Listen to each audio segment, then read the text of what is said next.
一个小童装店被罚17万呐。Recently, a small children's clothing store received an astronomical labor arbitration penalty of 170,000 yuan. Store owners, stop thinking you can get away with it. If you hire people, you must follow the rules and pay Social Security. If your employees turn on you, it will really backfire. 我是桂林棉来拉童装店。I'm the owner of Guilin Mianlai Children's Clothing Store, the one who got hit with the outrageous 170,000 yuan arbitration. We've decided to clear out our stock and sell everything at a loss because I just can't bear the cost of that 170,000 yuan. I'm closing down the store. Although our store was doing well, with many friends praising the quality and style of our clothes, they all told me it's such a shame to shut down. But right now, I can't even begin to describe my feelings. It's been 5 years, and this employee, you're hearing me talk to you now, I'm calling you out. In all these 5 years, I never mistreated you. All our chat records are there. Do you want to see them? Have I ever mistreated you? Yet you're asking for 170,000 yuan in compensation. I didn't sign a labor contract, but I didn't break any laws, and I didn't abuse you. How did you come up with 170,000 yuan?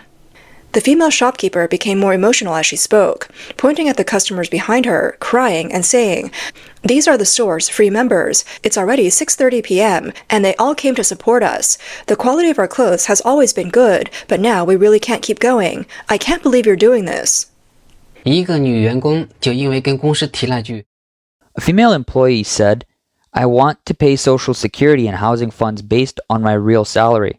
The next day, the HR department came to the office, disassembled her computer, stopped her from working, and even said her salary would be suspended. Legally, she's in the right, but the comment section went wild. Some people called her a hero, while others said she was backstabbing her boss. Was she doing the right thing, or was this dishonorable? Below is the conversation between the employee and HR. 我的天哪，这个员工正常想 Oh my god, the employee wants to pay her Social Security properly, and the company disassembles her computer and stops her from working? What does the company's situation have to do with me paying my Social Security? Sure, I can pay it for you. Then you stop my work as soon as I pay my Social Security and force me out of the company. Isn't this just pushing me to quit? You want to leave? Then leave. I don't want to leave. What should I do if you won't let me work? I'll just sit here. I'm clocking in normally, and you have to pay me my salary. Fine, I can only pay you the minimum wage of 4,879 yuan. You have no reason to pay me only that. My offer letter states my salary, and it's legally binding. I get payslips every month and have records of my salary. This is not my real salary. Sure, I said it. The law is public. You can file a complaint wherever you like. As for your job position, we'll temporarily suspend it. Netizens have commented that the company knows the law. HR didn't reject the request to pay Social Security based on the real salary. They just wanted the employee to pay it herself. For the employee, when she said, "What does the company situation have to do with me?" it was clear she was already being fired. The company situation is always related to the employee. It's important to remember that the employer-employee relationship has to be voluntary on both sides. No one can force the other. If this employee really believed in Social Security and the government, she should have worked for a stable, well-paid state-owned company. Unfortunately, she picked the wrong place. In private or family-owned companies, helping her pay less Social Security actually saves her money, but she didn't understand that. She was only thinking of herself. Of course, there are always unscrupulous bosses. This factory owner ran away, and we haven't been paid for months. Now the few of us are here looking for the owner. Where do you find a factory like this? A netizen analyzed the situation, saying, after the forced Social Security policy started on September 1st, the whole society is in fear. 9月1号这个政策出来之后，整个社会 You can say many places will try to bypass this, but you can't beat whistleblowing. The government has been encouraging reporting for years. Once someone reports, according to the law, if the business has 100 employees, the fine won't just be tens of thousands. It could be millions or tens of millions. At that point, the owner has no choice but to shut down. I've seen on Soho that many owners have started shutting down. Why? Because they're scared. They can't bear it anymore, and they were already losing money. There is no reason to take any more risks. Explained that now some business owners in Dongguan have already shut down. Why? Because they're afraid of employees whistleblowing after the new policy is implemented. Now the official media's attitude towards Social Security is clearly trying to downplay the issue, but they're caught in a dilemma. Although the government has sent out a lot of mixed messages, vaguely saying that the new policy starts on September 1st was a misreading. The fact is, the law has always been written this way. They say one thing, but don't dare to admit it. The netizen said, "Does China have unscrupulous entrepreneurs? Of course. But with such a large country, there are all kinds of people. The reason China grew into the second largest economy in the world is that 80 to 90% of small and medium-sized businesses are the backbone. These business owners may not have high education levels, nor are they strongly patriotic. They just wanted to make money. But this simple money-making mindset is what created the miracle of China's 40 years of reform and opening up. It's not the state-owned enterprises or high-tech companies, but the ordinary people who truly supported China's economic reform.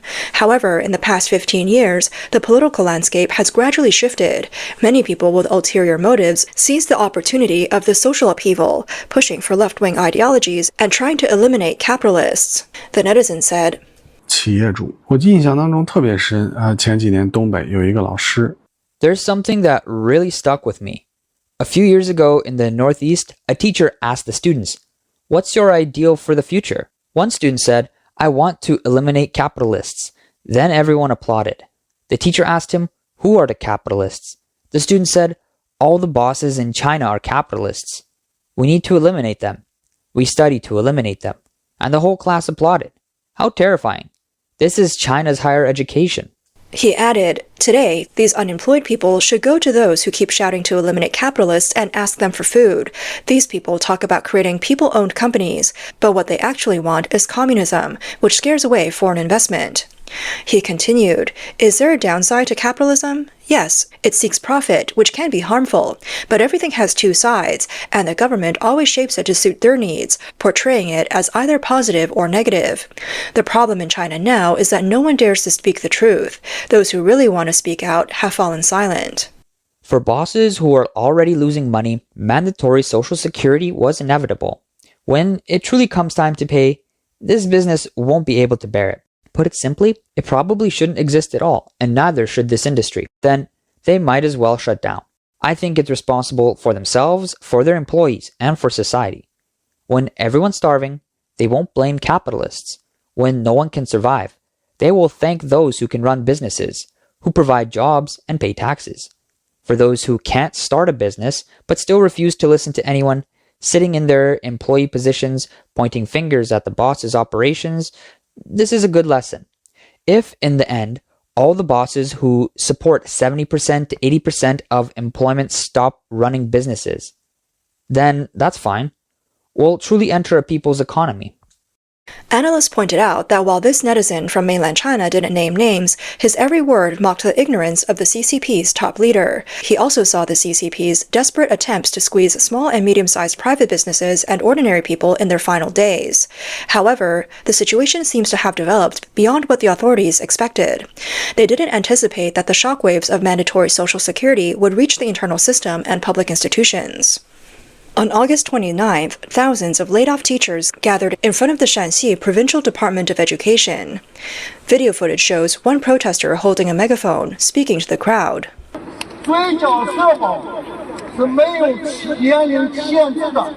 We can still pay back our Social Security contributions, and there's no age limit for back payments. So Director Li from the Department of Education will communicate with the Social Security Department again. We can only wait for the next results from this conversation. Director Li promised that he will give us feedback by September 11. Most of the teachers present were middle-aged or elderly, with many over 60. The protesters chanted slogans like "Pay back Social Security" and "Equal pay for equal work," with the overall scene remaining peaceful. Some teachers shared that they had joined the education system in the 80s and 90s, mostly teaching in rural or town schools. However, they were excluded from the system and eventually removed from the education reform process.